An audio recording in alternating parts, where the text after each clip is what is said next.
Hello friends, hope all of you are doing well. In today's session, we are going to start with block 4, new criticism of your MEG5 paper, that is your literary criticism and theory. Prior to this, I have completed the first 3 blocks, important questions. So in case if you have not watched those videos, do go ahead and watch those videos in order to boost your preparation. Now in today's session, we are going to discuss about A. Richard's contribution to the literary criticism. Now, before we get started, I would highly recommend all my viewers to go to the description and check out the videos that I pinned in the description. Those are some beautiful videos narrated by me. You'll definitely love those videos which are based on love, sacrifice, time travel, and much more. And also do check out the playlists which I have provided in the description as well. And do consider to join our social community pages. Now, without any further delay, let's get started. So Ivor Armstrong Richards was born in the year 1893 and he passed away in the year 1979. Basically, he was a British literary critic and rhetorician who made several significant contributions to the field of literary criticism. So he was British by birth, and of course he studied in the profound Cambridge University and the Magdalen University. And he was also a profound poet as well. Now, these are some basic background of the person Armstrong Richards. You can obviously mention the date of birth and the date of passing as well in your answers. That will get you some additional credits. Now, moving on, let's talk about the major contributions of Richards in the field of literary criticism. Now, one of Richards' most important contributions was his work on literary semantics and the study of language in literature. So, what you need to remember is that Ivor Armstrong's Richards' major contribution was the language part. Okay, how the language worked in literature and what is the significance of language in literature. So in his book The Meaning of Meaning, which was co-written with C.K. Ogden, Richard introduced the concept of the semantic triangle. Now here we have to understand one more thing, that this particular concept which is mentioned in his book The Meaning of Meaning, which was co-authored by him along with C.K. Ogden, have a very important mention of a triangle that was known as semantic triangle. Now, Richards argued that meaning of language is created through a relationship between a symbol, that can be word, a referent, object or concept, and a thought or idea. Now, as you see in the screen, a particular triangle has 3 vertices, and in each of the vertical points, we have a particular entity or a particular, you can say that a particular object, that is word, which is very important, that can be represented by symbol. Then we have a referent, an object or concept, and finally a thought or idea. Now this idea was highly influential in the development of linguistic and literary theory, and it helped to shift the focus of literary criticism from the author and the text to the language and the meanings that readers create through their engagement with their text. Now, as I have said, Richard's major contribution revolves around the significant use of language in literature rather than understanding the intellect of the author. Now moving on, Richards also pioneered the field of practical criticism, which involves close readings of literary texts and an analysis of the reader's response to those texts.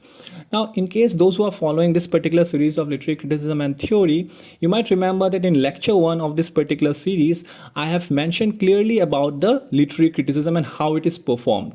The person who is responsible for performing the criticism is known as literary critic, and he performs the literary criticism based on knowledge, all right, based on experience. And what he does is that he does the close reading of literary text and then he provides his analysis. So Richards was also a very popular literary critic.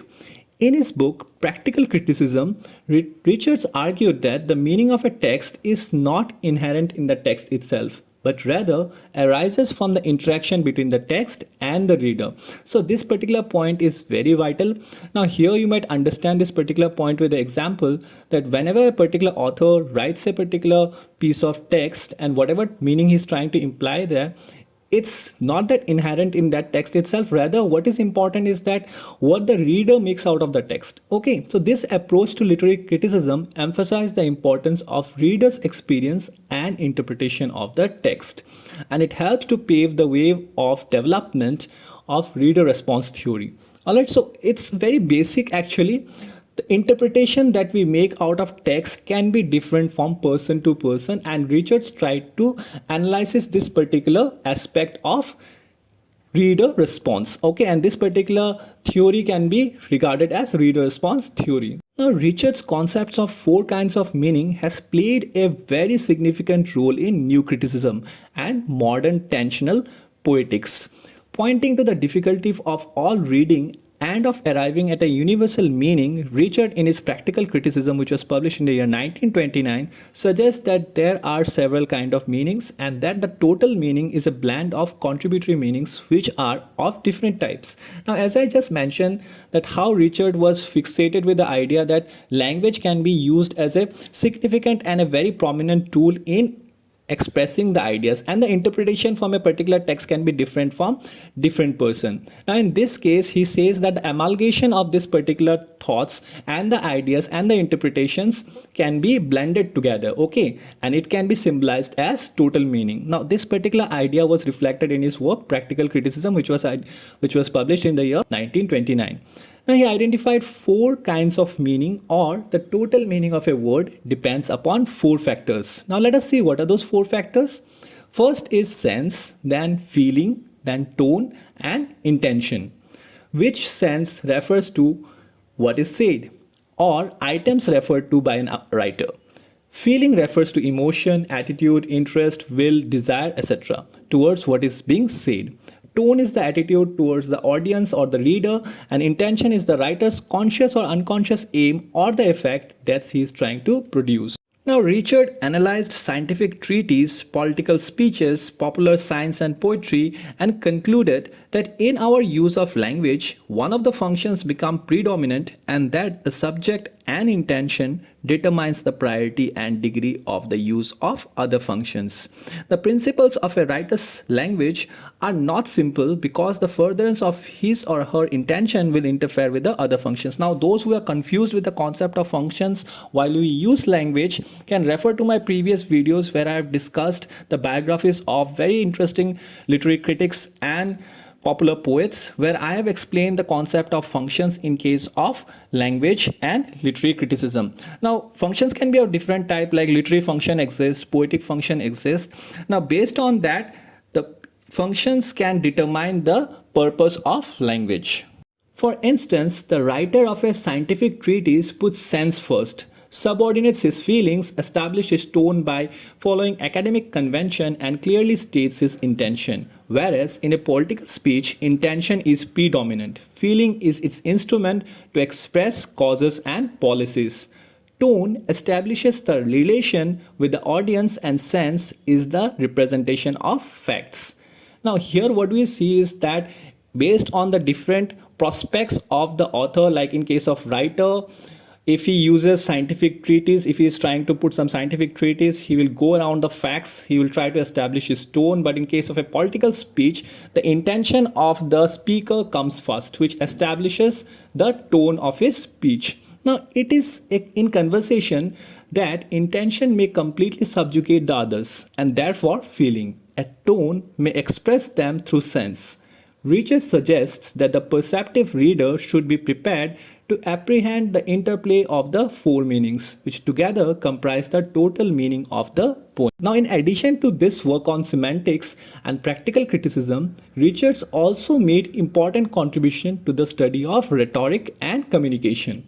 He argued that all communications is persuasive in nature, and that the use of language is a powerful tool for shaping our beliefs and attitudes. Richard's ideas about the power of language continue to be influential in fields such as advertising and political communications. Now, it is no surprise that Richards went one step ahead to explain the significance of language through the study of rhetoric and communication.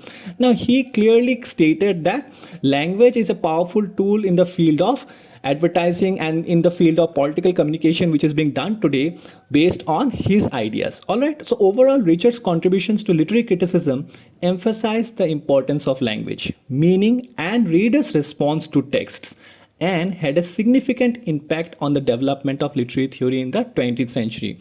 So as we know that Ivor, Armstrong, Richards belong from 20th century as a very popular literary critic.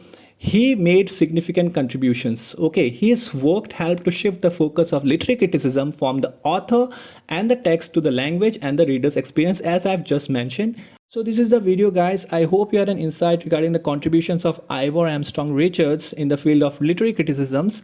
And what you need to remember primarily is the contributions that he made through his two prominent books, that is The Meaning of Meaning and Practical Criticism.